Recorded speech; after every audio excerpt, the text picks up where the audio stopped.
it's a bit of a shame what is transpiring, but at the end of the day, it is up to Special whether he wants to forfeit or not. And yeah, we're finally not gonna get a PvP. Yeah, I'm a little disappointed as a Terran main player that we won't be casting any Terran, but it is what it is. ZvP, it's not a terrible matchup. I guess it really depends on the players, right? I think a lot of people, understandably, and it's something hard to really dispute, is that ZvP does seem to have gotten a little stale. There are a lot of similar builds coming out, but when you have different players coming out and really deciding, yeah, I'm gonna assert my own style of play, it can really be different. And speaking of asserting themselves, here we have it. We're now on Everdream, Ideally Edler. We're in the bottom left-hand corner map, spawning all the way in the bottom left-hand corner of the map. We have the Blue Zerg making his debut with all of that large dragon energy. He is a player who is probably one of the favorites here. One of, if not the top Zerg player in Korea right now. Representing Dragon Phoenix Gaming, we have Dark. I forgot to give him an alias. It's so good. And spawning in the top right-hand corner of Everdream LE, we have the South Korean Protoss player representing Jinner Greenwings. It is SOS. Otherwise known as Barcode. Real quick, Steel is asking me, did I mean weeklies? And no, but weeklies do follow the format that I'm thinking of. Like, we call them weekenders, but I don't think anyone calls them weekenders, by the way. You just started saying that. No one calls them a weekender. Literally no one. They call them weekend events. God damn it, Yaku. I guess weekender is something you would attach more towards like an individual, like like a player rather than an actual event. Yeah. Yeah, I know what you're on about, mate. God damn what is the format called? Oh my, what's a non-preparation format. Because GSL, that's preparation format, but what is the non-preparation formats called? GSL is the name of a tournament, it's not a format. There's GSL groups. No, I know about that, but the format that GSL goes, it's called a preparation format. Yeah? And I guess GSL, it's also, because there are different kinds of preparation formats, but, it all follows preparation. So you have the GSL format, but then you also have, like, the MSL format or the OSL format. They...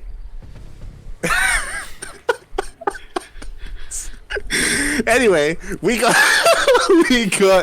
ZvP here.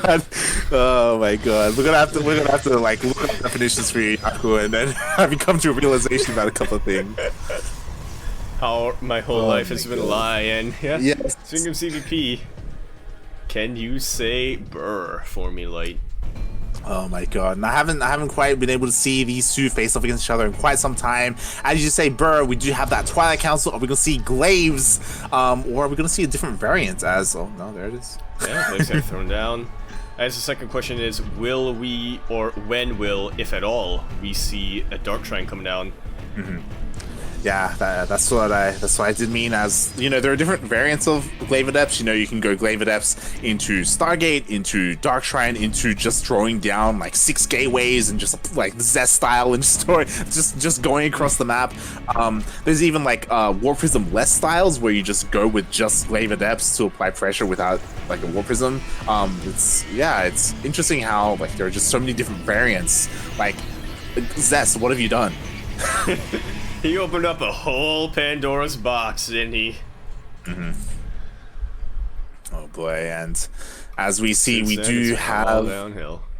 Yeah, and this is the 6 gateway variant. As there are 6 gateways to support this push, and we'll see what Dark has in preparation. Yeah, This means that SOS is going to be a lot more dedicated to these adepts, isn't going to be transitioning into anything quite yet, as he will be using a lot of his resources. Dark did, very early on, go for that Roach Warren, so I'm guessing either he expected this build or he realized we're an Everdream. I'm going to need some defensive roaches coming out. So now it's going to be a case of how well he can split his army. Nice creep spread, actually. Already, the 3 bases are basically covered. No pun intended. I was about to say, like, it's so important as a Zerg player to spread your creep and connect all of your bases so you can maneuver between them to try and defend against these Glaive Adepts. And so far, he's done a decent job at, like, splitting up his army. Dark has, and yeah, so far SOS hasn't really committed to anything. But again, like, as time goes on, more Warpins are going to come in, more Shades, so... Yeah. Speaking of Warpins, Dark already on top of it. Knew exactly what SOS was trying to do, and these Lings, they just surround these Adepts and they get them for nothing.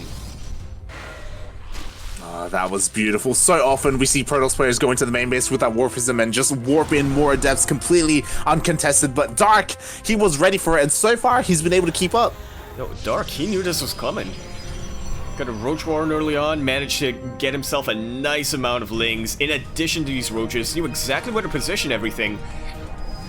In a way that he doesn't have to split up his army, in a way that he doesn't have to make any compromises here. Yeah, already so many Adepts going down here at the front, and there are just so many Lings waiting for the Shade, and he commits to the Shade! He commits to the Shade. Wow, SOS, this is starting to get pretty rough. Now, these are a lot of Glaive Adepts. They do chew through Lings, basically like tissue paper. But as you can already see, the Adepts are really starting to get thinned out, and Lings, they are just about the cheapest unit in the game, and Adepts, they're not exactly expensive, but they do cost gas, and they do cost quite a bit more than Lings in mineral-wise. And eventually that adds up. If we take a look at the units loss tab, in terms of minerals, it's about the same. In terms of gas, SOS definitely bleeding out a little bit more. Yeah, we do see 19 Adepts have already gone down, and really hasn't dealt too much economic damage at all. Only 3 drones have been picked off. Really nicely done here by Dark so far, but more and more Warpins do come in here for SOS. I love what SOS is doing, though. He realizes that the Overlords for Dark are really exposed, so actually trying to win this by depleting the supply, or keeping the supply of Dark down. This is actually a really brilliant move. Yeah, already more than a handful of Overlords going down there. Really nicely done, and picking them off with those Stalkers. And yeah, just getting whatever damage he can done. Again, because the Warp Prism is still in the middle of the map, it's forcing Dark to keep some army at home. But I say that, he is now starting to push out. Yeah, Gila Constitution has just started up. That Spire is coming down behind us, so Dark will be looking to transition out of this. And yeah, the third base of SOS, sorry to say, I do not see it lasting for long. Yeah, it's so exposed. Like, the first shield battery is about to finish up, and it looks like the Nexus will as well, so there may be overcharge available, and I didn't see this, but we do have Disruptors out as well for SOS. Oh, I have to be so careful not to get picked up. The Lings get in the main! The Lings get into the main light! SOS! He positioned everything to protect his third. Did not count on that natural wall, and these Lings, they're just chewing through everything. Yeah, SOS so trying much to evacuate as much as you can. Actually, really nice mineral walking there. Yeah, only loses 3 workers, but did force a lot of lost mining time, keeping SOS busy at home. Meanwhile, Dark threw down a Spire. We have Mutalists on the way. Oh boy, Light. We are in for some ZvP. Yeah, exactly. Dark has been tuning into GPO. He's been watching Demi. He heard that Risky interview. Yeah, exactly. He's been watching ANZ Champs and thought, huh, Risky says that I should watch Demi. Okay. Yeah, and he followed through with that, as here we have... Oh, I love how he brought him... A lot of Roaches do go down over there. And SOS really starting to assert himself. As long as the Disruptors have Purification over our south, SOS really has a lot of zoning potential, but they do have a bit of a long cooldown.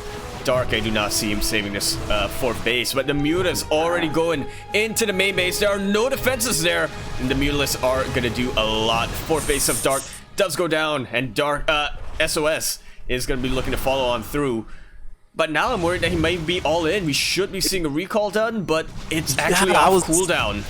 I was about to say that it's almost too late at this point. Like, so many workers have gone down that now SOS has to commit, and he's pushing up into the natural of Dark. He's shading in as well. He's split up his army. Yeah, trying to get a nice little sandwich here. He might get it. Nice use of the choke point there. Purification Nova getting quite a number of roaches. And if SOS can sustain this, I can see him turn this into round and winning this. But it's looking pretty rough. The Warp is still alive, but the Ravagers are taking care of that. And that may just be for step number 1. Exactly. It looks like the Roach Ravager is thinning out, but more reinforcements are on the way. And this is all that SOS has. He was completely all in. G to the G. 56 probes go down. Towards the end there. Oh boy.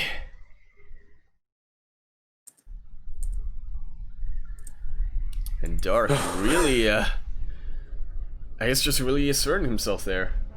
Yeah, GG, well played. I loved that Spire play. It completely caught SOS off guard, and as we were pointing out, it forced that all in. Like, so much damage was being done across the map. 56 probes went down, and as a result, yeah, SOS, he had to pull the trigger, and it just wasn't enough.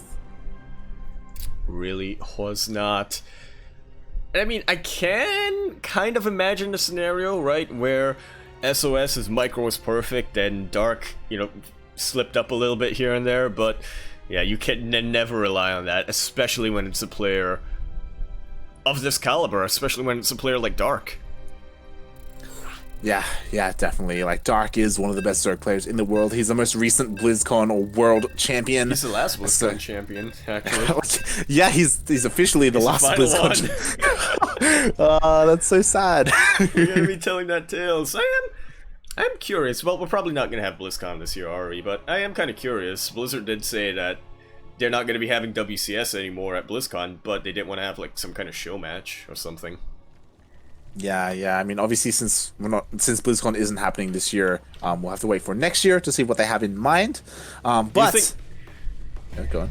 Yeah, after this intro, we have here on Golden Wall, protecting the Eternal Empire, held up by the Pillars of Gold, keeping the LE submarines in the left-hand corner map, spawning all the way in the left-hand side. It is going to be our Blue Zerg, coming on all the way from the land of Korea. He is representing Dragon Phoenix Gaming, exuding that big spine energy. Can he bring it all the way home and walk that royal road?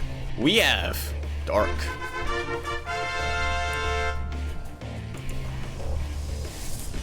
And spawning in the bottom right-hand corner of Golden Wall LE, already starting to mine out those lower mineral patches. We have, representing Jinair Green Wings, SOS.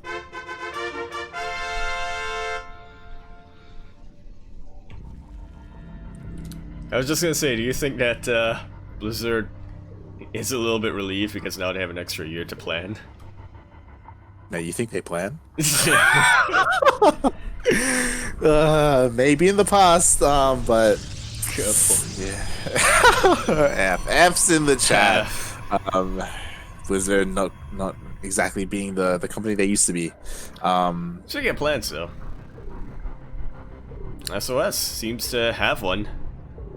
Yeah, I love that SOS, he is actually taking this southern location, this southern section, as his natural, which you don't see too often, but it's quite interesting to see. And ooh, here we go. Do you have a proxy pylon at least?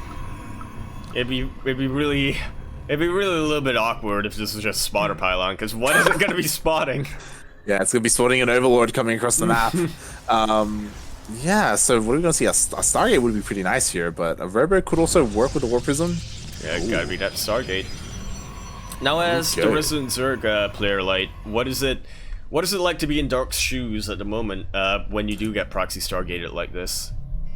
Well, I mean, at the moment he is standing, or he does have an Overlord on top of the ramp of SOS, and I believe he also saw that there was no Nexus there, so he should be aware of like the potential natural location. But yeah, it's going to take quite some time to actually go in and scout, and it's not even 3 minutes and the Stargate is going to be already done, so this isn't going to be scouted at all. Yeah, no, it Oh. will not. But there's Oh, already an an Overlord. Overlord is going on the way. There's another Overlord that's a little bit out of that position. But still, south of the wall. The problem being, of course, that these Overlords are incredibly slow. There's no Overlord speed or anything like that, so it's going to take quite some time. The Oracle, it's already going to be done by the time it gets scouted. Indeed, it will. And now Dark actually starting to mine out his natural as well here. This Oracle, I can imagine, gets a little bit of damage done. You know, Queens are already out. Dark will have vision on that Oracle right now, or at least if he was looking at minimap, as his attention has been towards these Adepts here in his third base. Yeah, and here we go. No spores in place whatsoever. Only Queens, so 4 drones do get picked off. Ooh, SOS has to be a little bit careful though, not make sure that the Oracle, survives. Yeah, that's gonna be a bit of an ask here. Depths do shade on out, so now it's only the Oracle to really harass Dark, but I'm starting to get a little worried. Like, Ling speed is going to be finishing up, and this wall has been mined out. If Dark decides to just send a flood of Lings here, I'm not convinced SOS will have enough. Exactly, like the Oracle isn't in position, the Adepts aren't there either. Like, defensively, SOS doesn't have much, and Dark did confirm that no base is on the northern half of the wall, so he is aware of that southern base. Yeah, at least has a suspicion, and he's going for it. He is marching on along. The Ling Tassars are moving. Yeah, and it does get scattered by the Adepts, so SOS is aware that this is coming. He's immediately trying to warp in. He recalls as well, which is exactly what he needs to do. He needs all of his units here to try and defend against the Lings, but will it be enough? He's trying to wall off his main. Yeah, nice use of the body blocking there with those gateway units. And Dark actually going to be backing away, decides he does not want to mess with those Oracles. Isn't quite sure of how much energy they've got, but yeah, knows that it's going to be a bit of a tough ask to really break that base. At least with the amount of Lings that he had. Now that he's got another round of Lings out and 18 more on the way, he is looking for a straight flood. Yeah, at this point though, will it work? As the shoe battery is done, we have more units here as well. Yeah, he sees the amount of Adepts and does back off. And as we talk about these Adepts, Glaives is also about to finish up as well. They will. Now, if Dark gets around, like so, should be able to get quite a bit done. The Shades will save the life of most of these Adepts and the shield battery to heal them up and let them recuperate. But Dark is going for a multi-prong. He is banging down on this wall on the main base while harassing this natural base. That battery is out of energy, and while there is a battery overcharge available, how much can it really do? Dark really starting to do a bit of harass, but again, these Adepts don't want to mess with them. Yeah, I'm a little bit concerned because Dark, he's been trying to do a lot with these Lings, but he hasn't really found much damage at all, and that's pretty expensive. You know, he spent 51 Lings have gone down this game, and as a result, like, his worker count is suffering a little bit because of it. And yeah, just that was a lot of lava spent on achieving not much, and now SOS, after defending, he's starting to push out across the map with his Glaive Adepts. What were we talking about last game, Light? About warp prismless Adept printers? Yeah, on a map like Golden Wall, here in the south, like, you know, just waddle across. Yeah, way down south. And this is actually a really good choke point for Dark to take advantage of, but, you know, Shades, they don't really care, do they?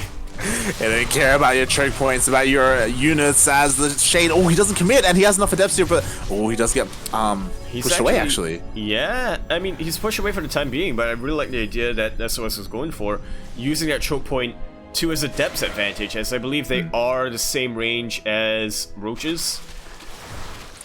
Or maybe slightly higher. He was able to take out a lot of Roaches, and he commits to the Shade as well. All the Lings are going to be going down, and is there enough Roach Queen here to be able to deal with these Adepts? Maybe. These Queens are pretty low on their energy. There's not going to be a lot of transfuses here. And then Roaches are starting to get isolated. These Adepts are starting to take them out one by one. Oh my god, Dark really damage.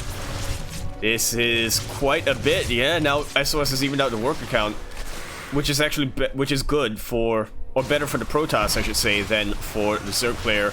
Now, so many drones have gone down, and it's hard to see Dark bouncing back from this, honestly.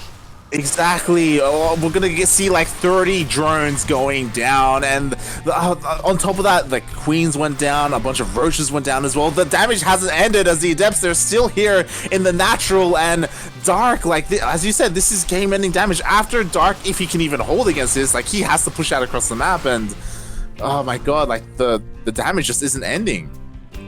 Really isn't. And I mean, on a map like Golden Wall, you know, Dark, he's got a decent creep spread out, but there's still quite a bit of distance between these three bases. Yeah, and the problem is, like, these adepts, they're buying so much time at the moment. They've dealt their damage, they're keeping the roaches busy at home. We have disruptors on the way, we got forges on the way, Blink, like, SOS, he's just setting up so nicely here at home. Indeed, he is.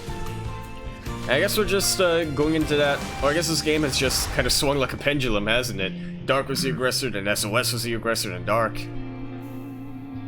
Yeah, and as we were pointing out, like, a lot of it did come down to, like, Dark. He was the aggressor to begin with, and he made a lot of lanes, but he didn't find any damage at all. Like, SOS defensively, he was looking, like, insane, especially with, like, those body blocks with those gateway units, and yeah, now Dark, like, he needs to do something crazy to try and get back into this. Like, he's working on roach speed. He's actually trying to drone up.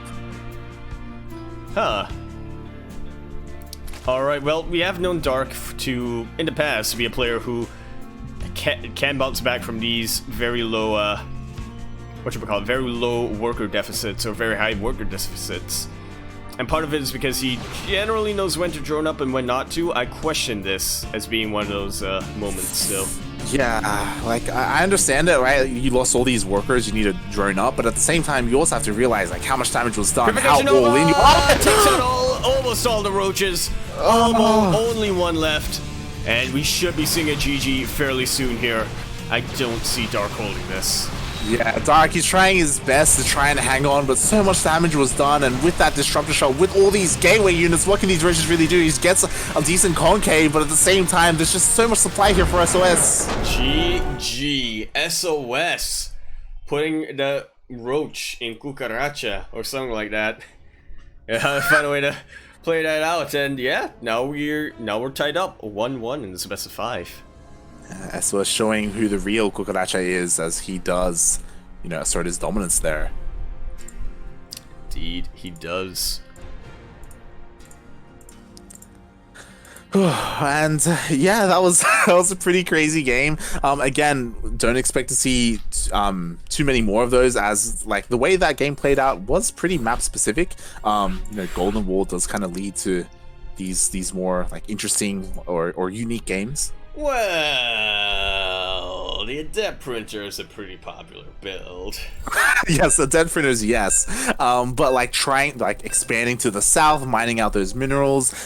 Dark trying to like hit the main and the natural at the same time through the north and south. Like a lot of that did come into how that played out, and SOS again, like his defense was insane. You know, showing us that stats isn't the only like shield out there.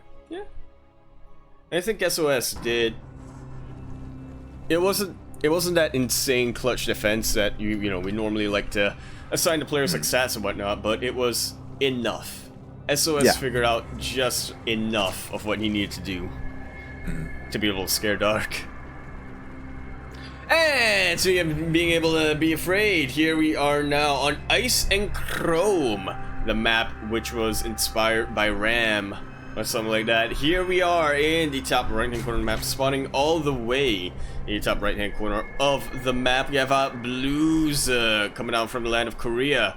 He is the last of the BlizzCons. Representing Dragon Phoenix Gaming, we have Dark.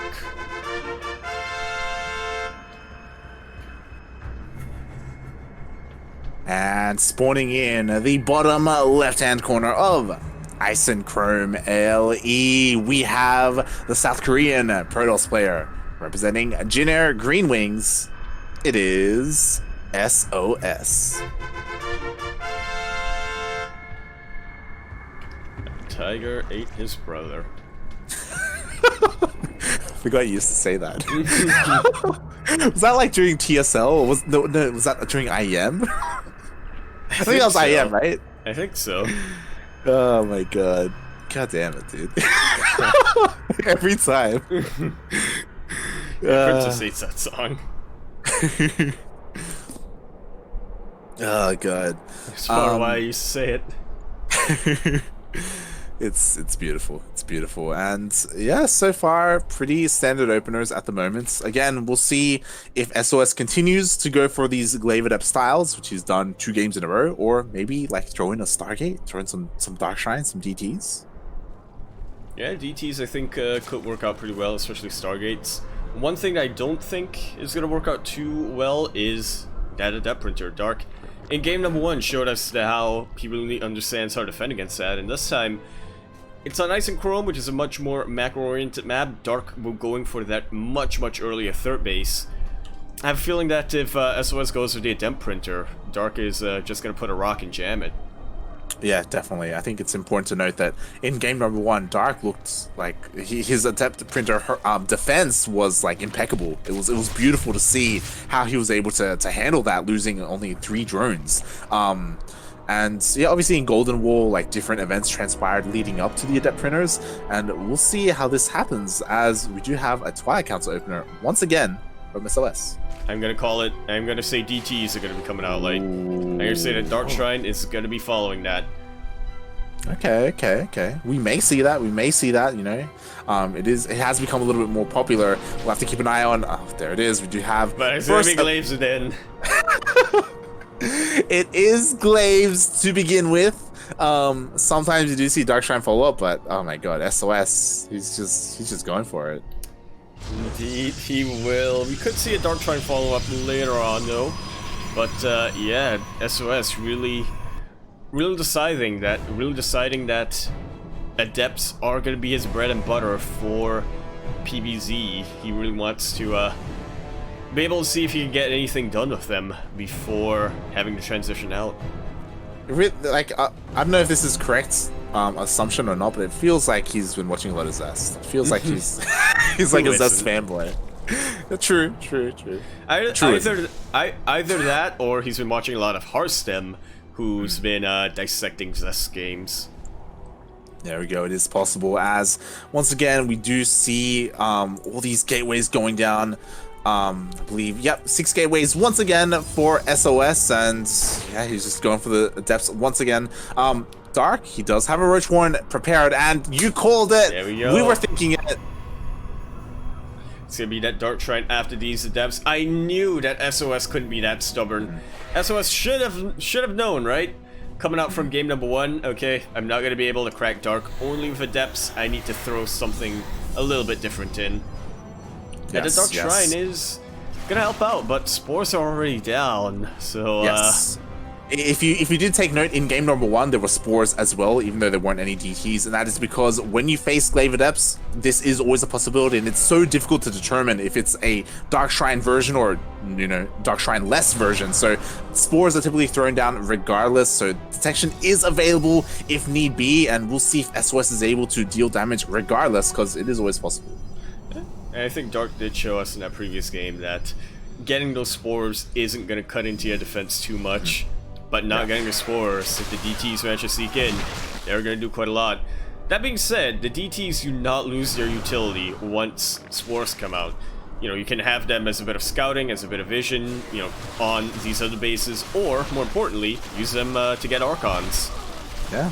Archons are pretty good, and so far these Adepts all not coming into the shade, actually trading quite well against these Roaches for now. Yeah, and Dark was really banking on that shade. He had his Lings in position to try to surround the Adepts right as they finish shading on in. So Dark actually sustaining a couple of casualties here in terms of Roach count, but has been able to deal as much damage to the Adepts of SOS so far. Yeah, so far SOS hasn't really found any economic damage, but doesn't come into that shade either. SOS still poking and prodding, trying to find a way in, and there we go. Finally, the DTs are starting to be warped in.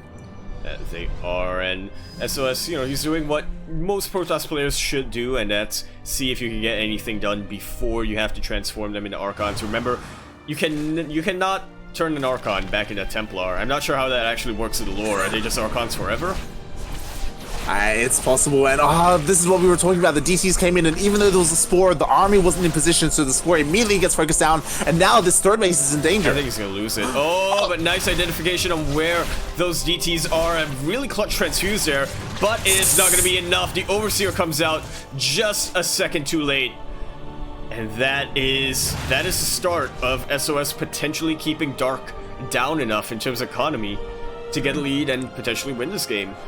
It's so frustrating as a Zero player to lose your third base in that fashion. Like, he had the detection ready, his army just wasn't there, and he even tried to bile. Like, he transfused as well. He was trying the best he could to stop that from happening. And as a result, Dark, I love this. He is double expanding to try and catch up.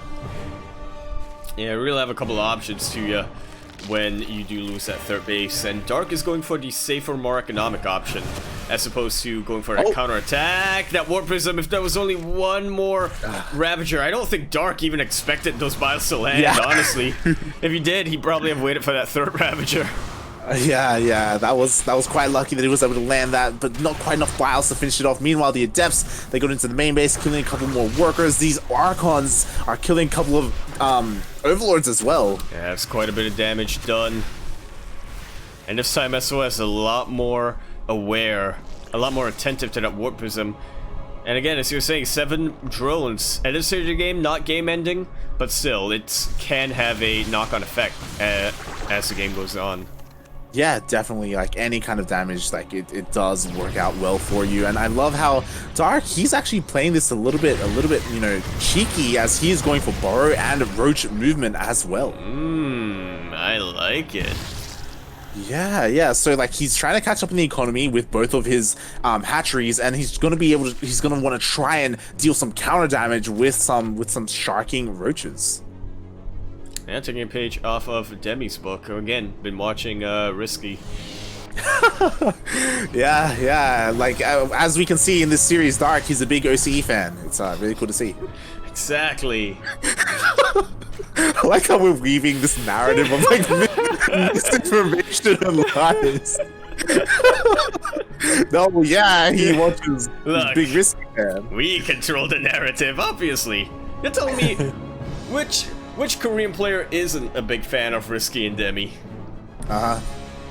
Right? As half of them probably don't know who they are. I mean, Risky was in Korea, and I think exactly. Demi was Demi in was Korea also for a while. Yeah, they've been there. Yeah. Oh my god, there's so many GC Overlords here, Jesus Christ! But Dark is aware of that and does manage to cover his bases with these roaches. One Overlord will go down, but yeah, that's hardly going to be too much of a complication here for Dark. And Roach Ling right now is going to be what Dark is sticking to as his composition. Now going to be upgrading into Baneling, so Ling Bane Roach is something that you can do in the mid game, and it should be able to keep you alive long enough until you transition to your late game. But yeah, that's not going to be your end game. Yeah. This is your typical, like, mid-game composition. Eventually, you do want to get rid of that Roach Ravager, and replace that with, you know, things like Broodlords and Corruptors as well, and some of your Spellcasters. We'll see if we get there, as it does take quite some time to get into late game ZvP. As at the moment, like, both players are still ramping up their armies. We do see AoE being thrown in here, Colossus on the way as well, and yeah, both players are just kind of chilling on either side of the map. Indeed, they are. And I like the Colossus pick coming out from SOS. They are the anti-Ling unit other than perhaps High Templar. But you do have to be careful not to leave them exposed like this. SOS will be able to keep that one alive. The Zealot really helping out here, but there is only so much a single Zealot can do. And the Colossus goes down. Dark gonna be taking advantage of this. He has so many Ravagers. Those sentries are having a bit of a tough time with their force fields. And Dark gonna be trying to find a better position here. Does not want to overcommit or overextend, as that did kind of kill him in the previous game. Trying to shark in with these Banelings. Will get a little bit of damage on this army, but perhaps not what Dark wanted. And in the end, SOS, he lost a Colossus, but I can't help but feel like he got the better end of that trade. Yeah, I do think that a lot of army was lost there for Dark, but, like, it is so crucial that he did get that Colossus. Like, that was so lucky that he attacked at the same time that the Colossus was moving out of that production line. if there's any unit you don't want to get to critical mass, it's a Colossus, because one Colossus, it's really good against Zerglings. 4 Colossus is really good against just about anything that Zerg, just about any Zerg ground army. Meanwhile, that Roach was just spazzing out there in the corner. Doing some hit bangs, some 360 surrounds, not surrounds, but you know, turns, barrel rolls, if you will. And then very nice Zealot run by. It's really starting to pick apart Dark's attention right now as you see him pulling away from his 5th base to try to defend that. Yeah, like his attention was pulled away. He did defend against the Zealots, which is quite nice, but forced a cancel on his 5th base. So SOS really like asserting himself out here in the middle of the map. Does have to be careful not to get surrounded. Again, another stray Colossus, but Dark not opting to go for it. And yeah, with the amount of sentries, with the amount of energies here, like it's so difficult as a Zerg player to engage into this, but SOS is going on to creep. Exactly. This is why Dark is waiting for SOS to move into him. He knows that he cannot take any engagements off creep, and meanwhile, he is just continuing to send in these Ling run bys. This wall's not a wall, light. This wall's not a wall. But the clutch sentry in the end, and with that Colossus, I don't think Dark is going to try to commit to that, but this is a very juicy 3rd base. Pulls the army of SOS all the way back. Dark has a little bit of breathing room right now. Yeah, and at the same time, we do have Lings headed up towards the 4th base of SOS, looking to try and deal some more damage, pulling the attention of SOS to the north, as Dark is looking to try and maybe go into the south. Okay, never mind. I thought he was going to try and set up Dropper Lords. But yeah, Dark, he's trying to like deal some damage, but like again, SOS, his defense today has been pretty good. Pretty solid. Yeah, and as we know about the Dropper Lord slate, Dark is a fan of OC StarCraft. He's been watching a lot of Vivid.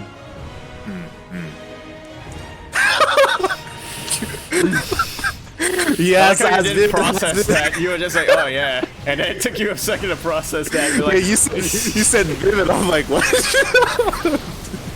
God damn it, he is a huge Vivid fan. Vivid, of course, has been streaming a lot, and Dark forced to give up his 4th base, and now he's down to 3 bases. Oh god. I kind of feel like Dark might have given SOS a bit too much time here. SOS has reached that critical mass. He's about to be up to 5 Colossus and a heck of a lot of Archons. Dark is going to try to react to this with Lurkers, which I'm not too sure how good that is. Oh, we called it light. We called it. The Vivid move is coming out as the Dropper Lords are going into the main base of SOS. SOS's army is completely out of position for this. Let's see if we'll see a recall, or if he just tries to deal with this with reinforcements and warp-ins as SOS is pushing deeper and deeper into creep. That he is. Nice positional battles right now fought by Dark. These drones, though, they are so vulnerable. And Dark's game plan right now is just defend against this, right? Just make sure that this army either recalls or loses. Yeah, as these Lings have honestly been dealing some pretty decent damage across the map, pulling a lot of attention of SOS away. Meanwhile, Dark has been able to get out Lurkers, which are incredible defensively, as well as Vipers to be able to yoink those Colossus into range of those Lurkers. At the same time, we also have those Hive upgrades for Lurkers as well, so Dark has been able to transition quite nicely. He's just struggling in terms of bases. He very much so is, and I guess there's only so much that Dropper Lords can really do for your light, as this has just about been cleaned out by Dark. Recall was not used, so SOS will have that available to him later on. And Dark, I mean, he's bought himself some time. I'm not sure where to go from there, although he has maxed out, so. Yeah, he double expanded. He just needs to get those up and running so he can start getting a bank again. That's really what he's struggling with. But he has bought enough time to have like a good Lurker army. He has Vipers as well. And oh my god, we have a Colossus drop coming out. This is how you know SOS has been watching Harsim. I was about to say he's been watching. I was about to say he's been watching Probe as go for those Colossus drops. He is, and this actually did distract SOS for quite a little bit. The cannons actually went down, and the entire mineral line of this 3rd base with it.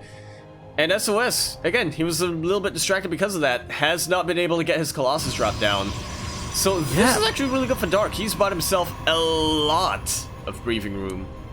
finally Dark has been able to like show cracks in that shield of SOS. Like the Ling run by in the natural, the fourth, the third, like it all pulled him apart. He got a lot of drone kills, a lot of probe kills, I should say. And yeah, because of that, that Colossus drop was delayed immensely. The army was forced to stay at home, and now Dark has been able to buy enough time to get all his upgrades and situate himself quite nicely. And now he's back on 5 bases. Yeah, he's back on 5 bases. The big thing that he's starting to work on is stack defense. You need stack defense, especially in late game against these Protoss armies. And because of the creep spread, it seems like Dark, he's just gonna have to wait for SOS to push into him and make sure he's ready for it. Yeah, not entirely ideal here for the Zerg player. It really does kind of pigeonhole you into only one location in the map. Yeah, like, again, as I said that, I was only just noticing, like, the creep spread for Dark is basically non-existent. Like, it's been hurting so much. SOS has been so on top of clearing it. Indeed, he has, and that's really the advantage of being able to have a roaming army like this with that Observer out. You can go basically anywhere you want and clear out creep however you want, be a little bit uncontested. These Stalkers are going to do a lot of damage, aren't they?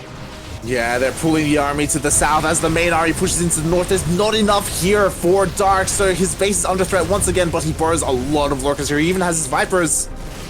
Nice yoink coming out. Should be able to take out this Colossus at the very least. The Observer was there, but not quite in range. And meanwhile, down south, there's no detection with this army.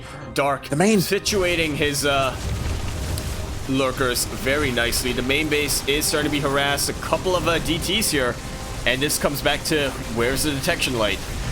The Overseers are now popping out, but the DTs have kind of done their job.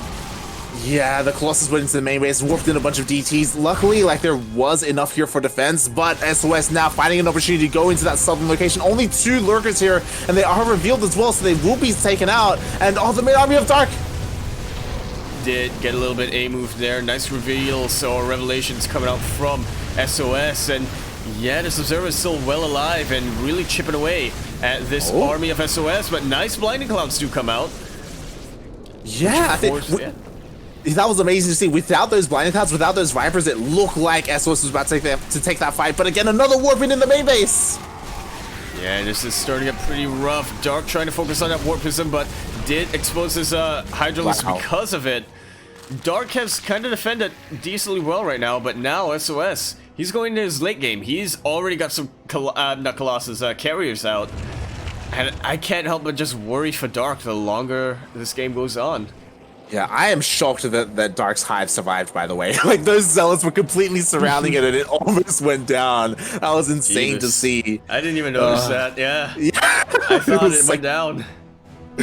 Oh god. And as you were saying, like, SOS, he's taking that next step. He's going into that Skytoss late game army, you know, Storm as well. Like, this is your ideal composition. Meanwhile, Dark, he's stuck on lurker tech. Like, lurkers are good in the mid game and a little bit in the late game, but eventually you need those Broodlords, you need the Corruptors, you need that anti-air, and right now he just doesn't have it.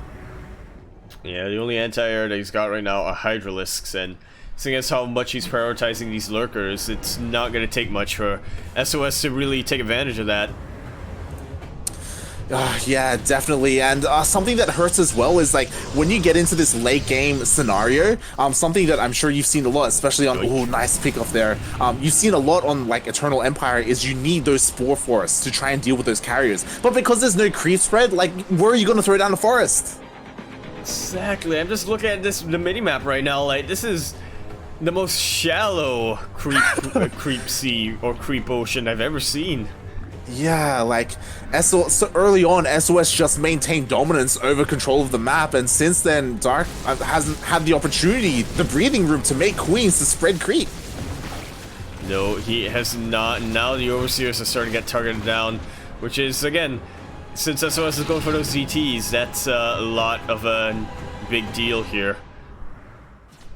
Yeah, Dark definitely. Really, yeah, right now I feel like Dark can only really rely on his Vipers, and that's gonna be enough for him to live. I'm not sure where he goes from there. He really needs a Spire out. Yeah, exactly. And it's so difficult to work with this because you're right, like the Vipers are so important for Dark right now. They are like what he needs to be able to do with this army. But you have to be careful because these High Templar, they don't just storm, they feed back if the Vipers get too close. So there is this kind of like dance that you have to do with the Protoss army, not to get too close and try and catch him unawares. Yeah, that's going to be a bit of a tough ask no matter who you are. It's a very delicate dance. But Dark is starting to get maxed out, so should be starting to build a bank. Doesn't quite have what he needs to make use of that bank, though, which is a bit of an issue. Yeah, I do love that he's finally starting to incorporate more spellcasters. We have infestors on the way, pathogen glands on the way as well. I don't believe we have a spire quite yet, but at the moment, like Dark's composition, it's decent for now, especially since SOS isn't maxed out, right? Like it isn't as bad as it could be at the moment. So maybe Dark will have enough here to defend. Again, though, like SOS, it feels like there's not much pressuring him to attack until he does get maxed out. Indeed, it is. Which is exactly how SOS wants to play this out, and not exactly, well, may or may not be how Dark wants to play this out. He is a little bit afraid right now. He does not want to go too far off creep. But yeah, he does need something to prompt SOS to move into that creep. Spore Forest is starting to get built, though.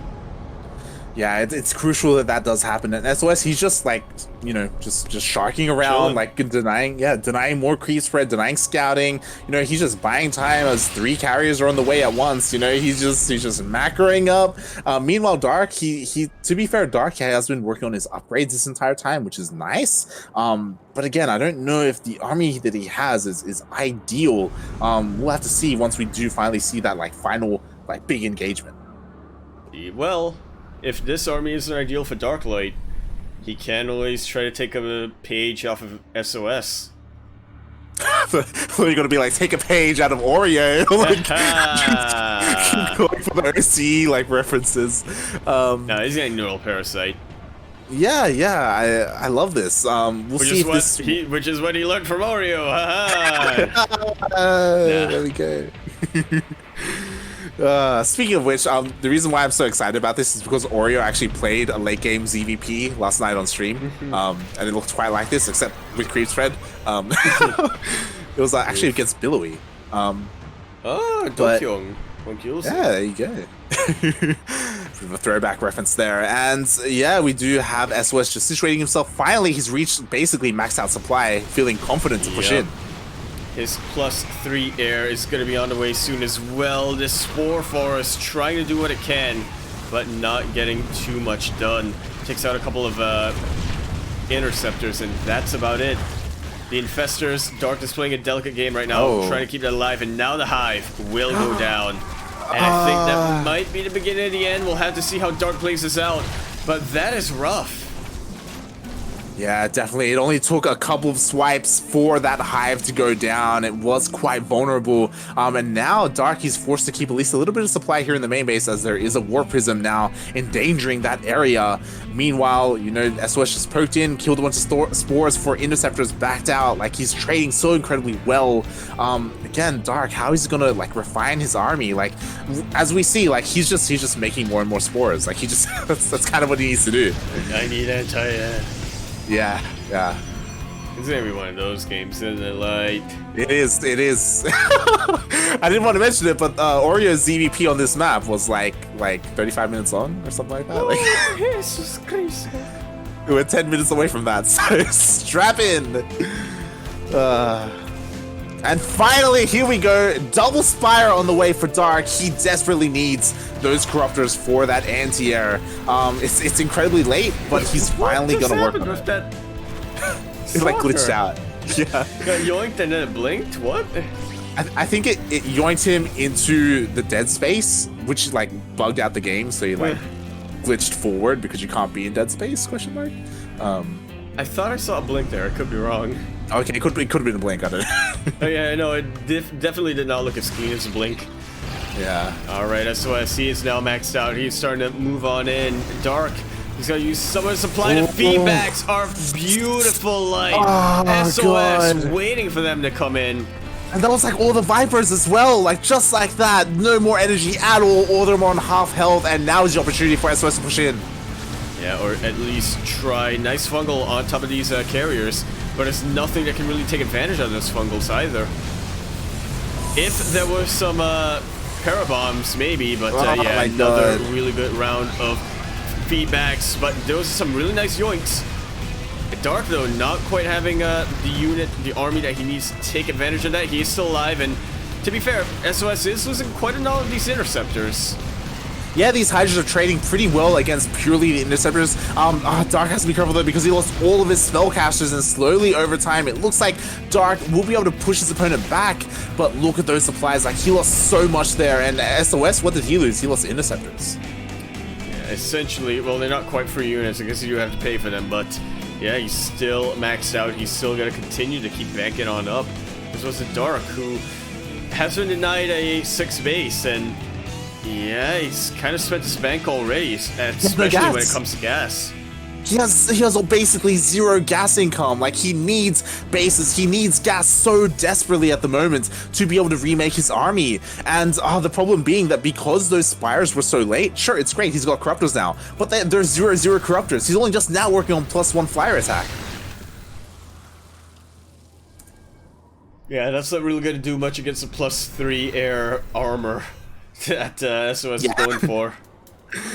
Oh boy, yeah, and it's good that Dark is refining his army. I say refining. Did he remake any of his spellcasters? Like, he lost all his. Yeah, that's like what you need. You need spellcasters for this. Yeah, there's one investor. God damn. There's one fungal, maybe 2, depending on how this goes. Trying to feed back the other Templar did not really work out for him, and yeah, this is looking like a bit of a little bit of a train moving on. But here come the Corruptors, and they are moving right on top of these carriers, dodging as much of the storms as possible. And actually, important to keep in mind, that's all the energy from the High Templar. Oh, but here's the problem, right? Like, it costs Dark so much supply to win that engagement, and SOS recalled. He saved all of his carriers. He can remake that army. And so what if this base gets denied? So what if 2 bases go down? Like, SOS, look at this Skytoss army just come out good and strong, and Dark, he's down 80 supply. Really starting to look like a juggernaut here. And Dark, you know, he's doing little things here and there to try to keep it in the game, trying to deny this base coming out from SOS, but I think it's too little too late. Corrupt is trying to come in, and GG is called. SOS now going to be the player on match point, giving our favorite a lot of trouble. I'm gonna eat a biscuit real quick. Go for a GG, well played in a nice long PvZ. SOS was able to pull Dark apart, and again, like, Dark, it felt like that game he was just constantly on the back foot. Like, we saw him, it all kind of started when he lost his 3rd base at the beginning of the game, you know, like, to those DTs. Like, it's like a small mistake, but it dealt so much damage. It like hindered his economy. He was forced to double expand. He was forced to try and like go for like these like engagements. He went for Burrow and Roach movement, but I actually don't think he ever utilized those upgrades. So yeah, just Dark was kind of having it rough from the beginning. Really has, and kind of shows you that one of SOS's strengths is really in his ability to dictate. Hey, CranKy's here. In his ability to dictate how the game goes. It's why it's so important, and why a lot of people have taken note that SOS being able to get into his opponent's head is the key factor to whether he wins or loses. There we go. I was about to say, Crank, this is not the lobby you're looking for. He's in a different tournament, and he showed up here. And he's like, oh, my bad. He was like, hey. To be fair, I guess he didn't realize that it was posted to ESL as opposed to SC Boy, or whatever the channel that Doyu Cup is in. Oh god, but yeah, GG, well played. It's hard to remember, but of course this game did start with Glaive Adepts into Dark Shrine.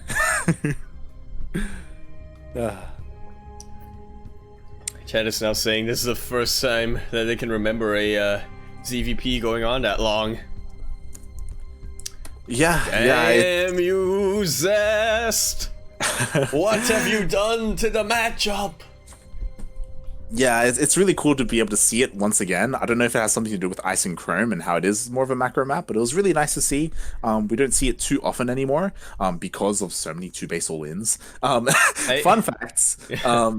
If you don't mind, as we were watching Oreo play, Pez was in the chat and Oreo was asking Pez for advice. He's like, "Hey, what do I do in like these late game scenarios?" And Pez is like, "Yo, I haven't played a late game PvC in like 3 months." He's like, I've just been like 2 or 3 base all inning like every game. Pez, like, the biggest, Pez, the biggest fanboy in Australia. Pretty much.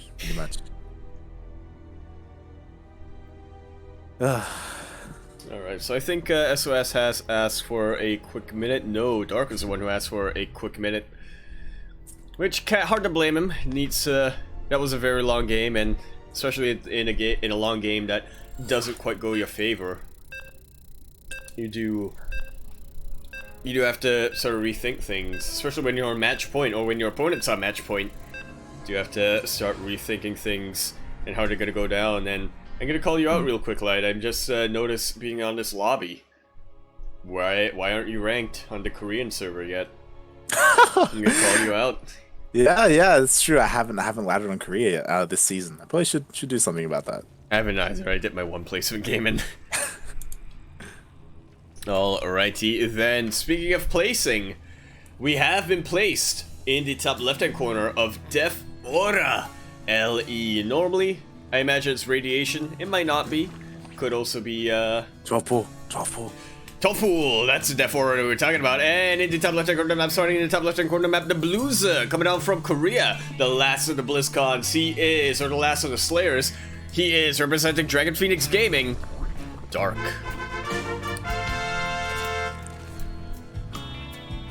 And spawning in the bottom right-hand corner of Death Aura LE, we have the South Korean Protoss player currently getting 12 pulled on Death Aura with those speed zones. He is representing generic Green Wings. It is SOS. I believe this has been scouted. Yep, the probe does see the 12 pool. Oh my god. It's already going pretty far into SOS's favor, but we will have to see how this eventually plays out. Getting scouted can still doesn't, you can still win with a 12 pool if you understand how to micro and whatnot. Will we see Dark pull any of the drones though, as that is something that he likes to do? So far he's not. Yeah, so this is proxy hatch. Yeah, this is a map that we've seen this more commonly on. Actually, it was yesterday? No, sorry, over the weekend during Battle of the Americas. Eggs did this on this map where the hatchery was actually blocking the wall at the natural, so then you could like cancel and then the lings could flood in and kill the pylon. But yeah, Dark just going for a regular hatch block. I think it's a better way to do it, as we do see the probe is already there. Zealot pops out right at the last second. Nicely done here. But it does also mean that Zealot has to stay there. Cannot be trying to contest this hatchery. Yeah, I was about to say, like, this is so unfortunate for Dark. Like, on Death Aura, where there are the speed zones, this could hit as fast as possible, and the Zealot just came out just in time, and a lot of that has to do with the fact that SOS, he did scout this, right? Like, he set a probe, he saw exactly what was happening, and just perfectly responded. Exactly, and this hatchery even finishing up, and I mean the Brewlords can definitely help, but yeah, I'm not sure how much he'll really get done. The probe once again gonna be on top of the shield battery. This is not going Dark's way whatsoever. I'm getting a little bit worried that we might get another PvP here tonight, Light. We may, as we have 12 lings in production for Dark. He is ling flooding right across the map. This is gasless, of course. These are slow lings. But he is actually making use of this proxy hatch. Yeah. Not something you see every day. Oh my god, and I honestly, Yaku, as you were saying, I don't know how Dark is meant to make this work. Like, ling flooding, like slow lings. There's a queen here in the natural, sure. Like, yeah. I was just gonna say the queen is, yeah, like you said, the queen is the natural. Dark is committing to this proxy hatch, which I'm not sure why or how. I mean, this will keep SOS on one base for a long time, especially because, I don't know if you noticed, Creep was placed by that queen, so that may be his play, like just keeping his opponent on one base. But you really don't want to have a Protoss player, especially not SOS, on one base, do you? Yeah, you're right. Like, oh my god! Like the only other player that would maybe like trump SOS here would be like Parting. I don't know, like, the short list of Protoss players that you want on one base, and yeah, SOS he's pushing out across the map with these adepts. Again, Dark he still hasn't taken any of his gases, so it's gonna be a bit of a struggle to deal with this. Exactly, and these adepts are starting to come in without the printer this time, but I honestly don't think we'll need it. And these Zerglings, you know, Dark is being attentive to them. He is being pretty vigilant, trying to prevent any shades from coming through, but there's only so much they can get done, right? Yeah, I'm just waiting for Dark to take his gases. Like, come on, man. Like, you desperately need some kind of tech after this. But to be fair, like, he's focusing a lot on his just straight up droning to catch up, on defending against these glaive adepts or just regular adepts. And oh my god, what, the Queen gets in? What? What? Huh. Queen's alive. I guess it transfused itself and it sees the Dark Shrine. Alrighty then.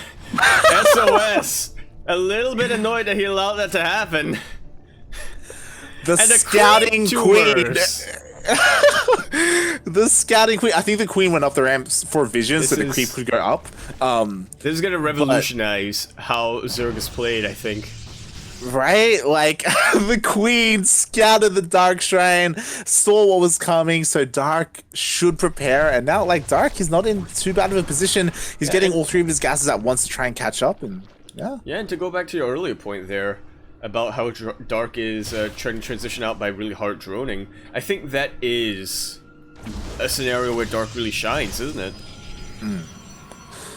Yeah, definitely. Like, he has this macro advantage off of his opponent because SOS, he still doesn't have his own natural up and running, so it's okay that Dark has been contained to these two bases and droning up as much as he has been. He's finally taking his gases, which is really nice, and honestly, he's not too far behind. I will say though that SOS, like, he has a lot of tech. Like, he has the Twilight Council, he's even getting disruptors as well. Yeah, the natural, the natural transition when your Dark Shrine got scouted out. And it's more than likely you're going to be facing roaches, and what does well against roaches? It's disruptors. Well, immortals as well, but, you know. As there's a lot that does well against roaches. It's pick your poison, and so far we do have SOS poking here at the front of the natural, not really finding too much damage. Dark, he's defending well, defending really nicely. And yeah, I'm just concerned. I'm kind of waiting for him to take his third, as he's been on two base for quite a while. Yeah, I mean, I guess it does go back to how you were saying earlier. You know, Dark can afford to be on two bases for quite a while, and SOS is continuing to harass, but yeah, we'll have to see how he transitions out of this. The lair finished up, so Galil is starting to go on the way, and Dark just making a lot of roaches, and this is something that I like seeing out of Dark usually.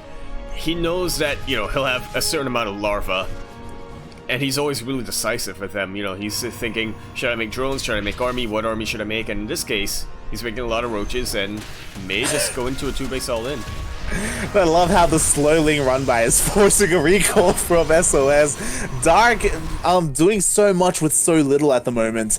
Even like pushing up with these slow roaches, as finally we do have the third base underway for Dark, so I was a little bit concerned. I was like, oh, is he gonna go like just two base all in? But no, there is a backup plan behind this, but he does have quite a lot of roaches. Yeah, I feel like if he two-base all in, then he'd have to go for a knight of some kind. Nice split with the roaches here. Did only lose one to that. And now both players are kind of aware of what's going to be going on. We'll have to see how well SOS can defend. Yeah, you have to be so careful as Dark, because these are currently slow roaches as well. It's so much more difficult to split slow lings as well, to split everything. But you know, he's finding some damage here and there.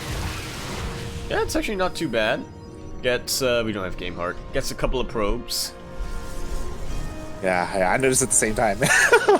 But yeah, it does get a couple of probes. You know, again, the army is just trying to find a way in. Does have to be careful though, because those disruptors are headed across the map. They are going for this. I wouldn't really call them old school, but these disruptor drops that you know, taking a page out of a probes book. Who did it before Probe? I remember it was a different player, but yeah, you know, recently I can only think of Probe who's done that. I mean, there's just almost starting to come in, but not really finding a lot of damage. You might get a lot of queens, but the queens do live, and only a couple of roaches died to that. Yeah, either way, a juicy connection there towards the end. And meanwhile, again, these roach run-bys, he's actually killing a decent amount of probes. More and more getting dealt with. Oh, the Immortal is actually vulnerable. Yeah, should be taken out right before it could touch that battery overcharge. And Tunnel Claws is going to be finishing up pretty soon. So Dark, he can continue to be cheeky like this. I love it. Yeah, like this is what he needs to do to like keep SOS busy, to keep the aggression up. And I assume that regular Burrow Burrow isn't research. Did he forget? What? He doesn't have Burrow. You can do that? Wait, you can do that, like? He just realized he forgot. Tunneling Claws without Burrow? You can, and that's what he did. And he just tried to borrow, and he realized he didn't have it. He started so late. Oh god. Oh no, this could swing back into SOS's favor then. That was like Dark's ace in the hole, you know. That was what he had up his sleeve, ready to whip out, and he was just about to do it, but he had forgotten about the upgrade, and now it's so delayed. These roaches aren't anywhere near as effective as they could be. That was gonna be his grand move at the end there. Just, aha! I see you trapped all of me. Just instantly borrows. Oh, that was his anime protagonist moment. It was, and that was taken away from him. Unfortunately, we've seen this before. It happens every now and then. Oh god! I actually don't know what went down there. Just a handful of drones. Yeah, suffice to say. Oh, but his War Prism was looking pretty vulnerable. That was a recall, but it does not come out in time. That War Prism and the Disruptors are gonna go down, and Dark has bought himself quite a bit of breathing room once again. Yeah, just removing, not just like removing the threat of the War Prism, but getting 2 Disruptors. That was actually incredibly nice for Dark to be able to snipe that. So again, he's not completely out of it. He is finding these opportunities here and there. But yeah, it looks like for the most part, players are backing off. Finally, Dark is pushing across the map. He has Borrow now. He's utilizing it. It's working. There are some detectors here in the form of cannons, so. It's too late. Yeah, the detection's here. That's going to be a bit of a rip. There is another handful of roaches trying to come out north, but again, cannons here, the rest of the army is here. Dark is going to be backing off and trying to work on a straight-up timing push. Yeah, and that could work for him. I mean, Dark, you know, he's expanding, he's taking his 4th base. Meanwhile, like, SOS, he's just macroing up, getting Colossus, getting Thermal Lance, more gateways. Like, Death Aura isn't the most macro of maps, so I don't see another, like, 30-minute game, like, on Ice and Chrome, but yeah, it looks like we're just at least gonna head into a more solidified mid-game. Well, it might not be a 30-minute game, like, but you have to convert every time that there are units in these speed zones. You have to put that into account. That's true. That does come into play. And interestingly enough, we have Dark going for that infestation pit. I assume that's for Hive for Infestors. No, seeing that Hydra Den, so it's probably gonna go into that Lurker tech once again. Yeah. Pretty commonly, we see players wait to get Lurker Den by the time they have Hive, so they can immediately start working on those upgrades. And as we saw on Ice and Chrome, like Lurkers, they can do incredibly well in that mid game, as long as you don't stay on them for too long. And yeah, like they can do so well. They're actually being used in a lot of matchups, even against like Terran nowadays. They are pretty. You don't have to remind me of that one. Sorry. Alright, so once again, something that concerns me for Dark is his creep threat is going to be quite a bit lacking. And I'm not sure what it is. This time SOS hasn't quite had that map control that he did in the previous game. I mean, the game did start off incredibly wonky. You know, there weren't very many creep queens at all. Yeah, that's a very good way of describing the opening. Yeah. At the same time, it does look like we do have roaches being dropped into the main base of SOS, trying to deal some kind of damage. But again, like there's detection. There's detection. There's cannons, and SOS. He's outside the bases of Dark. Yeah, just chilling around in the speed zone. Something died here. A couple of couple of immortals, it seems. Yeah, and I mean, SOS, he's trying to find an avenue in, and he has a lot of beef with this army, but there's a lot of Rogue Ravager here as well. Yeah, and this is a really good position for Dark to try to multi-prong, but moving up into the choke point, exactly what SOS wants. And a lot of Lings have been shipping off, and you know, Lings, they're cheap units, but they do add up. You do not want to be trading inefficiently too many times there. Yeah, definitely. They do take an incredibly amount of larva to utilize. And finally, the Lurker Den is done. We have Lurker upgrades on the way. We have the first amount of Hydras on the way, which will eventually turn into Lurkers. So with this, Dark should be decently, he should be well, like, defensively. And great. That one probe holding everything back. Yeah. Alright, this run by does get taken care of, and now SOS really starting to assert himself here. Vials not quite landing. Purification Nova getting a couple of units, but not too terrible for either player right now. Static defense of Dark is not quite done yet, so these depths are going to get quite a bit of drone damage. And meanwhile, over in the main base, SOS really utilizing that Warp Prism, really working on a multi-prong throughout the entirety of today. Yeah, really nicely done. The Warp Prism does pull Dark into the main base. Meanwhile, there are a decent amount of Lurkers here at the third base, so Dark should be pretty well defended here. And he was able to clear up those Adepts at the fourth. So SOS testing the defenses of Dark, and Dark, you know, looking pretty solid. Yeah, not quite going to be able to crack just yet. Fleet Beacon going to be coming out from SOS, so yeah, we're probably going to be getting another carrier game out. Unless it's Flux Vein Void Rays. Which against Roaches? Why not? Roach Lurker? Why not? This is exactly what you want to be going for as SOS transitioning into that late game army. But this is very different to Ice and Chrome. Like back then, SOS had a lot of like army presence. Now, a big recall was forced. If SOS isn't careful, he could get caught in the middle of the map. And that's exactly what Dark wants to happen. He is starting to push on through this these rocks here. Colossus unfortunately going to be caught out, and this is actually distracting the army of SOS quite a bit. He did manage to split off his stalkers, but without those stalkers, these Colossus are looking pretty vulnerable. Yeah, definitely, and all the Lurkers are in this as well. Do we see any yoinks? They tried, but the feedbacks were fantastic. This fourth base is not long for this world though.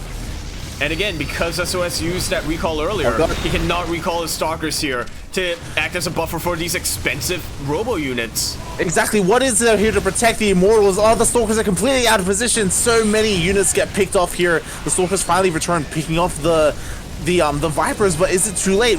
Did too much go down? Dark has the ramp, and this is exactly where Dark wants to fight. SOS deciding to just go for it, try to go for a base trade. And to be fair, he's got quite a bit of an economy up. He does have the production. He is supply blocked though. Oh, yeah, but the carriers will save the day. Yeah, there's no anti-air. Nothing shoots up. There's no Hydras. The only thing are these Ravagers, which, to be fair, against carriers, they can definitely work out. But yeah, SOS dodging these files pretty quickly. Oh I my guess God. Dark is just looking to get as much damage as he can before returning on home, which is not where he wants to be right now, let's be real. Exactly, he's morphing in a couple of Lurkers at home defensively, but they're still a ways away from finishing. And even though, like, there's so much supply here for Dark, just these two carries alone are going to clean up. Where's the detection, though? What? There's no detection! There's no detection. SOS is supply blocked. He cannot get an observer out, and all of the cannons have gone down. Those Lurkers are gonna have a field day, but these Stalkers, they are getting so much done here. On Dark side of the map, this is a proper base trade. Oh my God, what is happening right now? So, with the amount of army that Dark has, is Dark gonna kill all the buildings before SOS can? Like, that may be what it comes down to as, oh, nice Biles able to land here as well. These two Colossus still standing strong. But yeah, like there's no probe out on the map. Like this is all SOS has. But Dark isn't evacuating any drones. Dark has not. SOS has not rebuilt his base. Dark actually still has a hive alive.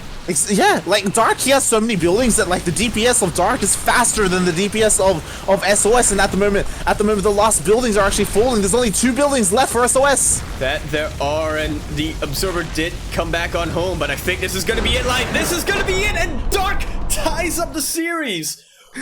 Oh my god! Holy heck! When was the last time we had such a proper base trait light?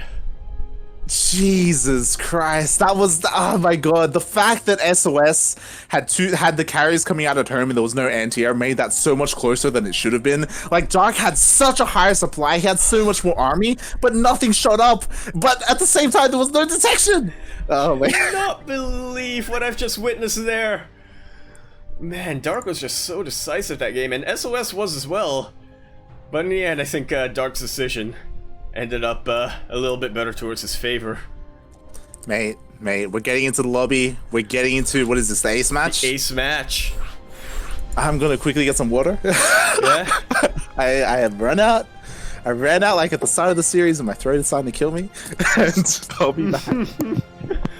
Alright, it is important to hydrate your hydras to all of your viewers looking on back at home. That is why Dark, you know, he had just enough anti-air there, or he had enough to have them grow into those lurkers that they have been, and that's with proper hydration.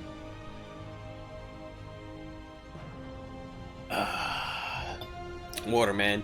You really cannot beat water, cold water, personally, as a drink. I know a lot of people, you know, they prefer warm water or just cool water, not quite cold. And yeah, hard to argue against that. There are certain, like, environmental conditions where cold water, not very ideal, but warm water is going to be cool enough to keep you down, or cool you down. Either way, water is good. This message brought to you by the Hydrate Your Hydras Foundation. Founded by Steel Mold. And we are going to be loading in onto our ace match right now. This is going to be it.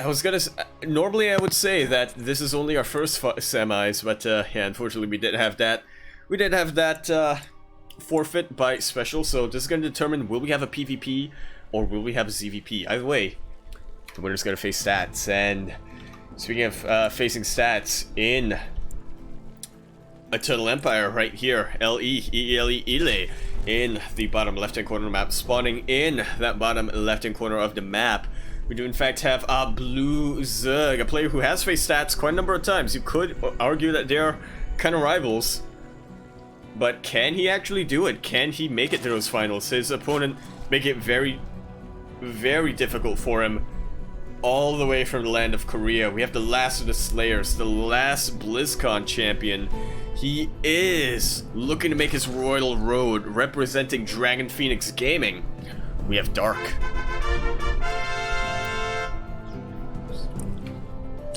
And spawning in the top right-hand corner of Death Aura LE, we have the South Korean Protoss player going for a Forge First. God damn it! We have, representing Gino Green Wings, it is SOS.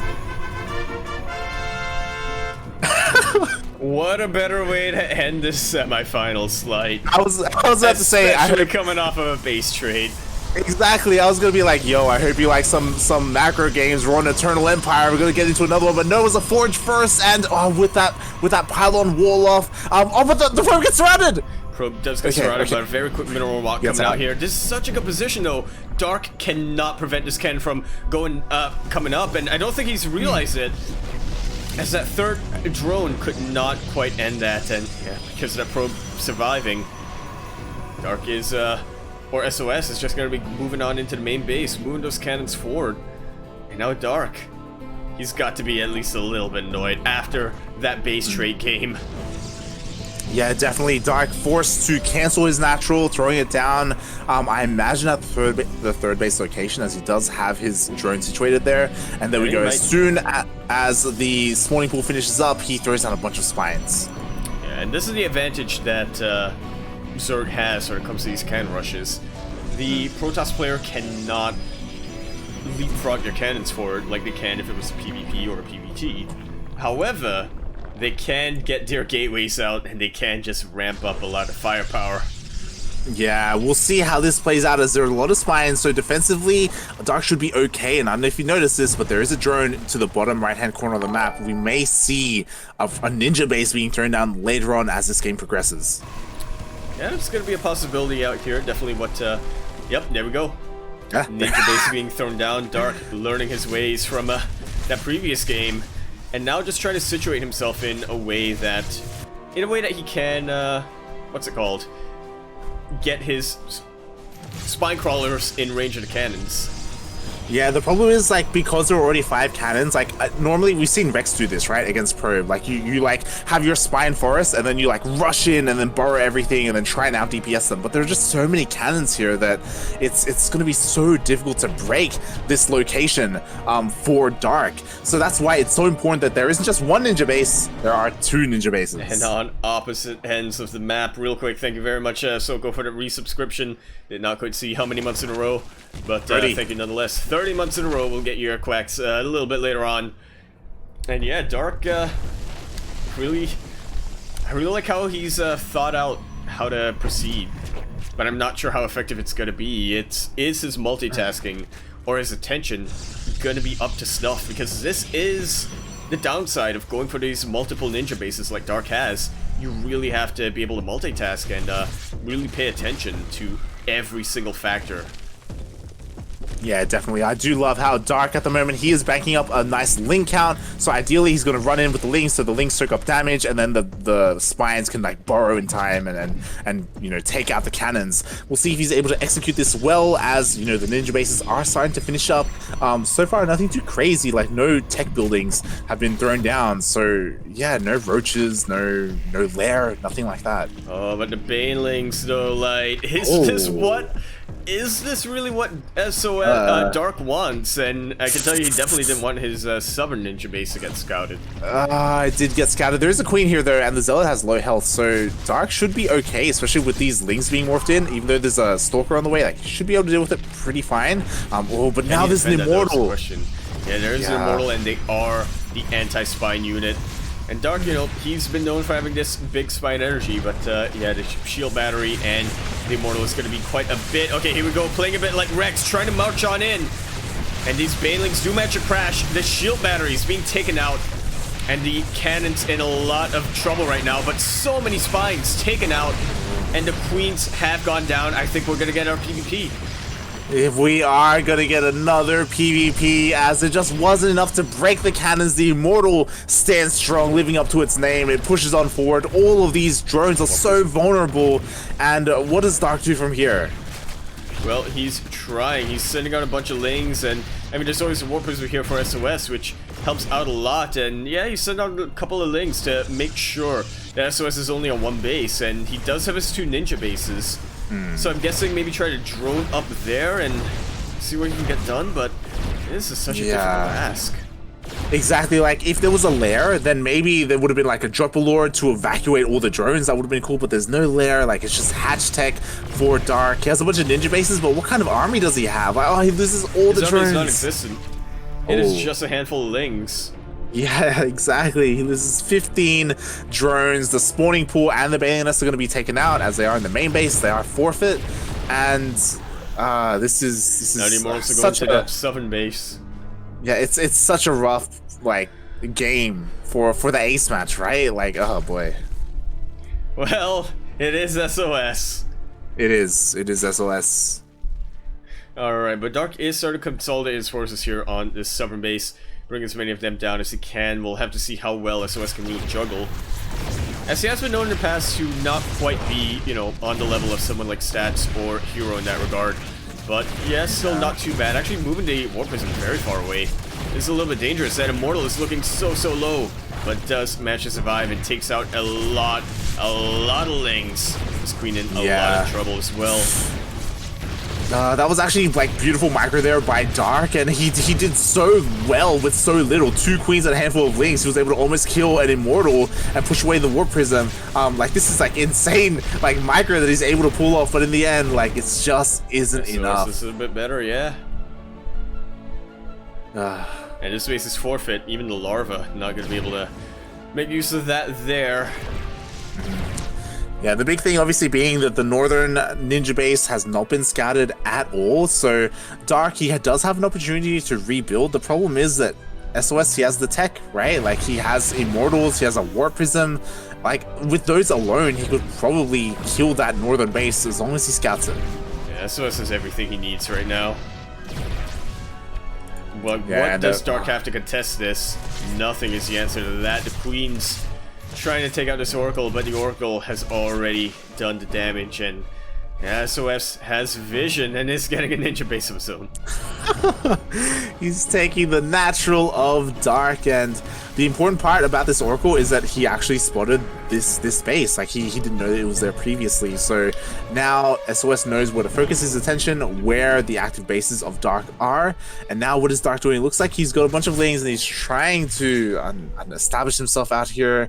It's oh god, like he's got a lot to rebuild, and I don't know if SOS is going to give him the time. He may... Okay, no, never mind. It seemed like SOS was just looking to send his units to this base location and just try to go into a normal game from there in a massive advantage, but yeah, I think SOS has kind of smelt blood here. This Immortal is actually really vulnerable and does get taken out, so that might be a start. Maybe a start. Yeah, definitely. Like these 3 queens, they can, like, this Immortal is quite low, so they can definitely take it out. Doesn't seem to be transfused energy quite yet, so he does have to be careful. And honestly, Dark, he's doing quite well. He's actually counterattacking with Lings at the natural. Yeah, just preventing a lot of mining coming up from SOS. So, funnily enough, Dark actually with the income advantage right now. And look at that, there's nothing. Yeah, he's gonna get the Nexus. He's gonna get the Nexus. There's nothing that can prevent this. And wow, I think we're gonna go into a macro game from here. Oh my god, and we're with getting that, a macro game, light! Yeah, SOS, now he's only got 1 base economy. I say 1 base economy, his base is almost mined out as well. It's already halfway down. Oh my god, what is... He's got 2 bases, and they're fresh bases! They're fresh, and the Queens were able to defend against the Warp Prism and the Immortals, so Dark, he's actually clawing his way back into this. This is not legal. No, it should have gone down, but a lot of Phoenixes are on the way, and this I think is going to be the biggest threat to Dark right now. He cannot afford to have his queens crowd controlled or out of a single fight. He cannot afford even a single queen to be out for a fight, and here we go. SOS trying to take that fight. Yeah, the thing is that Dark, like, with his insanely high queen count, like, he can defend against the Phoenixes, the Immortals. He's actually retaking that southern base. So Dark, he's doing quite well for himself. Obviously the big thing is that SOS has a lot of tech. Like, he has the Stargate, he has the Robo, he's actually getting the tech Bay. For the Robo Bay for the disruptors. So yeah, that's really the hard thing at the moment. And the drone count is also hurting a lot for Dark. I gotta be honest with you, Light, if I were SOS, I might actually go into Colossus, because Dark doesn't have a lot of tech, it's just Ling Bane. Yeah, definitely. And see, Dark, he's getting a lot of damage. You know, he's denying more mining time, picking off a worker here and there. He could try and dive on these sentries, but there are a lot of shield batteries to protect them. So yeah, I don't think he should. Yeah, he's doing quite well for himself. I do think that he is currently missing a lair. Like, that's really what's holding him back tech-wise for Dark, but defensively he's okay for now. Yeah, the key point being for now, we'll have to see how long Dark can keep this up, or if SOS is going to be able to transition out of this. The Immortals get caught by the Lings. A little bit of slow reaction, but the Immortal does get picked up by the Warp Prism. The other one getting pretty bruised though, and it's important to take note that every time these Immortals get lower and lower in health, it's going to be harder and harder for SOS to get this harassment done. It's going to be a lot more of a risk, but we are starting to get to that phase of the game where SOS, he's transitioning out of it. He is getting to his mate game, whereas Dark still down in the Stone Age.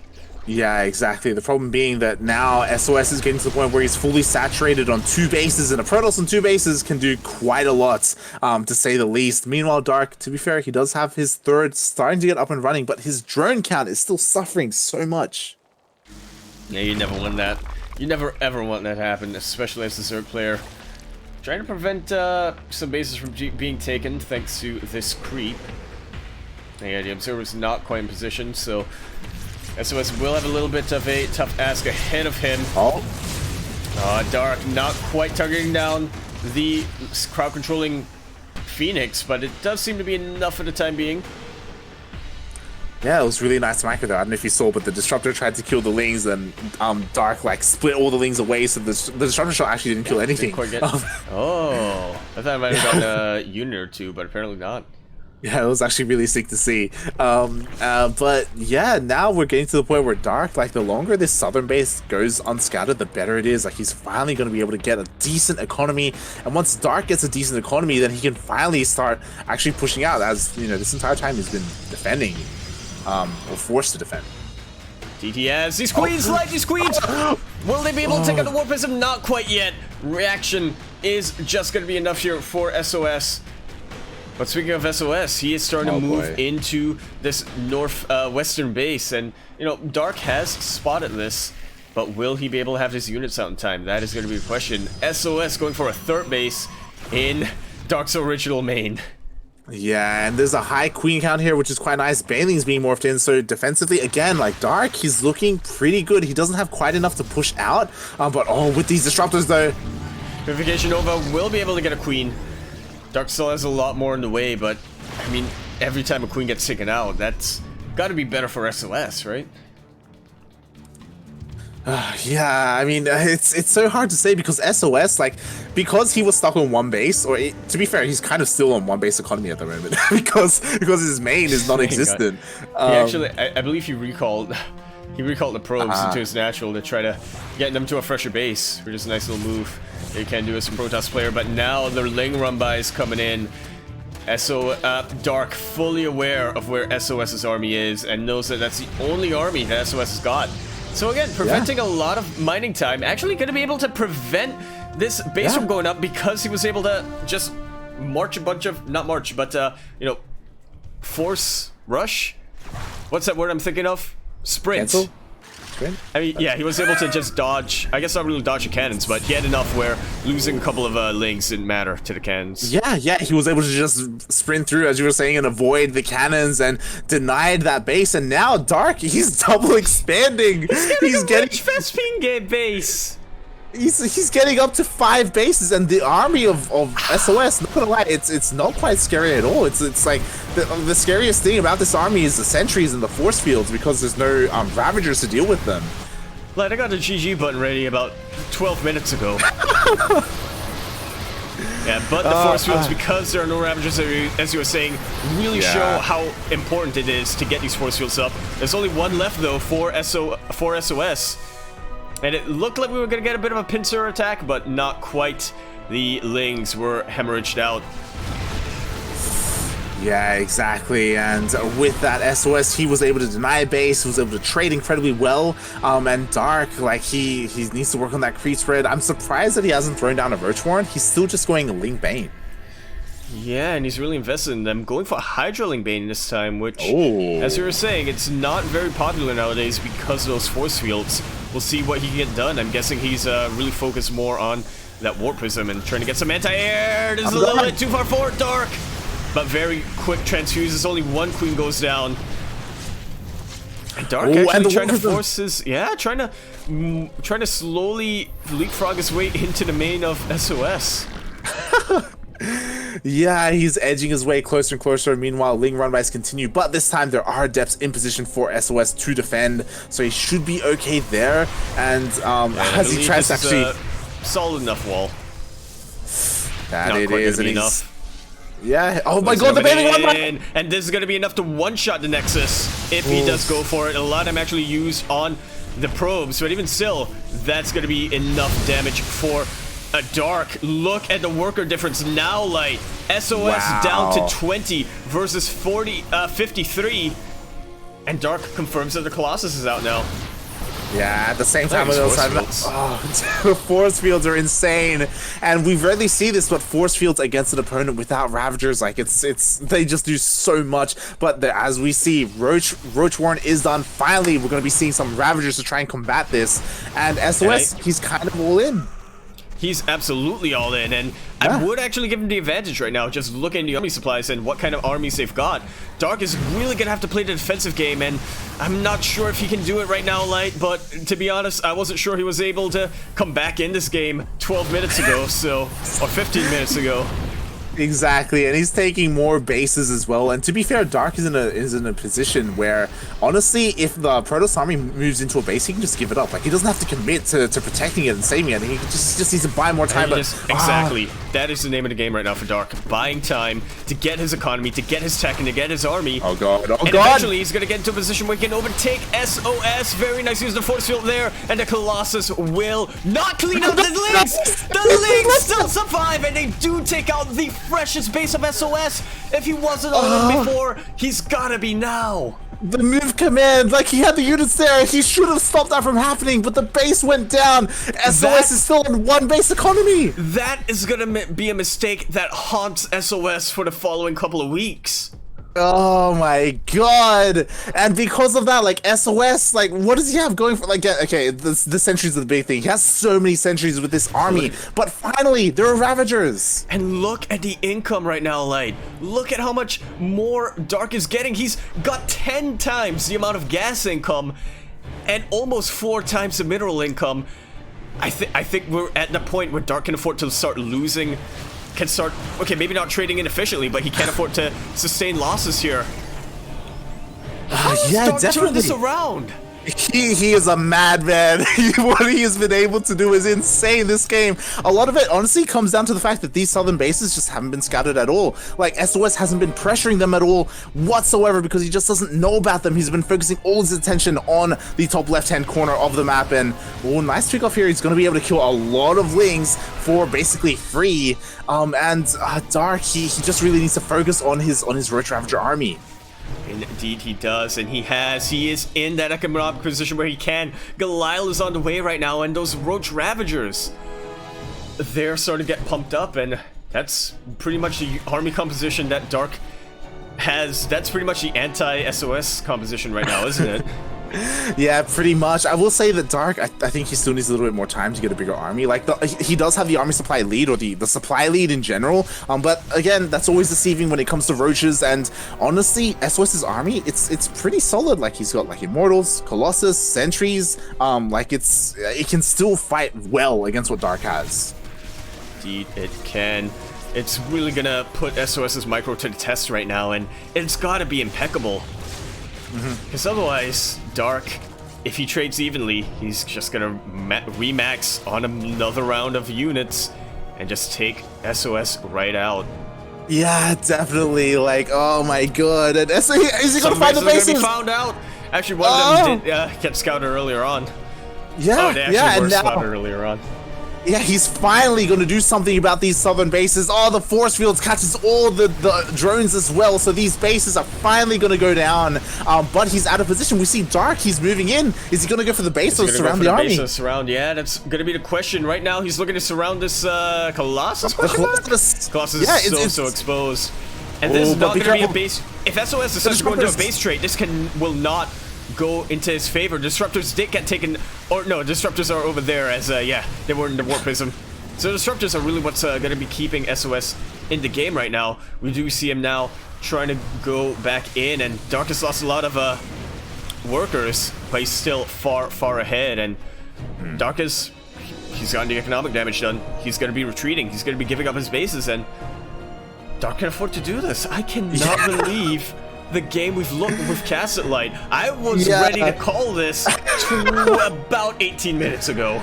Yeah, it started off incredibly bad, but again, like the tenacity of Dark has been insane in this game, in this series, as we are in the ace match. And sure, he's lost both of these bases, but he got the most out of them as he could. Like especially the bottom right-hand base was almost completely mined out as well. So he's been doing well for himself. He's double expanded once again, and his army, it's still formidable, especially compared to what SOS has.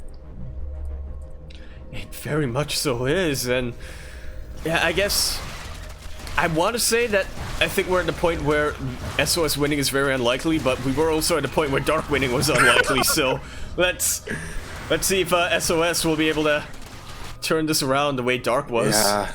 We'll see. Nicely done. All the adepts get picked off here by Dark and all those Lings. This War Prism has been alive like the entire game. Yes. It's been doing so much. Will it finally get picked off? Like, oh my god. Like Colossus drop.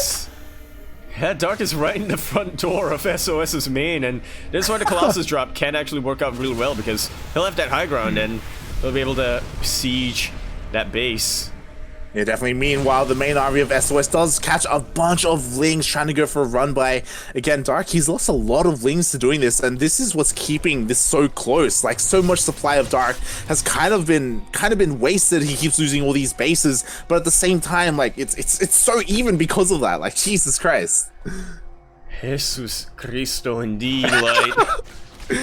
Oh my god, and here we go. Maybe SOS's final stand. I'm not too sure if he has a recall available, but this is a massive surround with the Lings. And the Wolf is a visit here to Micro. Oh, but the Ravagers missing their biles a little bit there. Yeah, the biles actually, they missed the force fields, but all the disruptors got biled instead. So the disruptors are gone, now it's just Colossus and Gateway units for SOS. Which you could argue might be what SOS wants, but let's be real. Going up against a Roach Ravager army, even if you have that critical mass of Colossus, SOS still needs a buffer that he just cannot afford to get. Yeah, definitely. And now at this moment, I think the game has gone on long enough where Dark, he has definitely crawled his way back in. Look at the supplies now. What? He's done it. He's done it. He's actually done it. He's proving to you that you could get Cannon Rush. You could even lose your main base. You could even lose your first ninja base. It doesn't even matter. Oh my god, the War Prism. Yeah, War Prism speed coming into play there. Like, it's so fast, able to avoid the Queens. Meanwhile, SOS, he's expanding. He's taking the bottom left-hand base. Hey, this game could go on even longer.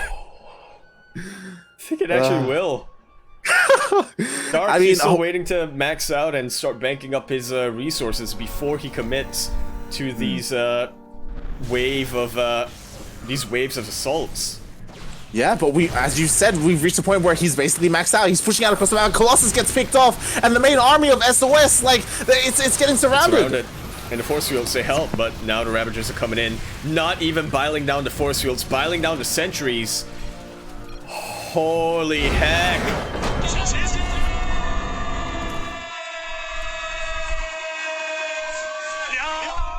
And I cannot believe what we just watched here, Light. That should have been the finals, and that was only the semifinals. Oh my god. With that insane series, we had proxies, sorry, we had cannon rushes, we had late game scenarios on Ice and Chrome. That was a 25-minute game that started with the cannon rush. And GG Dark advances to the finals to face another Protoss player. Our watch has ended. Our watch has ended. He stopped the PvP finals. He's done it. Everyone in the chat, give it up for Dark. He's denied the PvP finals. We have him going up against the Shield of Ire. I still have to process that game that we've just witnessed, and not just that, but the game just before that, it went down to a base trade. Oh my god. Dark, one of the most clutch players, arguably the most clutch player out there right now. The only other players who I can think of that maybe can reach that level, maybe Maru and Cyril, maybe. Jesus Christ. GG, well played. What a series. This was an insane series, and as you said, this should have been the finals. Like, the finals now has so much to live up to, right? Like, Dark versus Stats, he may not be as crazy as SOS, but he's definitely one of the best Protosses in the world. And oh my god, I just... And everybody is really excited here in chat. Dark did persevere where many other players, especially in a weekly tournament, would have just said, okay, GG, come back again next week. But Dark, he wants his Royal Road. There is nothing more. That is his primary motivation. There's nothing more that he wants. Exactly. Some people were pointing out in the chat, and yes, if you're just joining us, this is Dark's debut in ESL Open Cup Asia. This is his first time playing in this weekly tournament. He has shown himself, and he almost got knocked out here by SOS, but he is walking that Royal Road currently already in the finals. Can he close it out? Oh my god, like this is gonna be great. This is insane.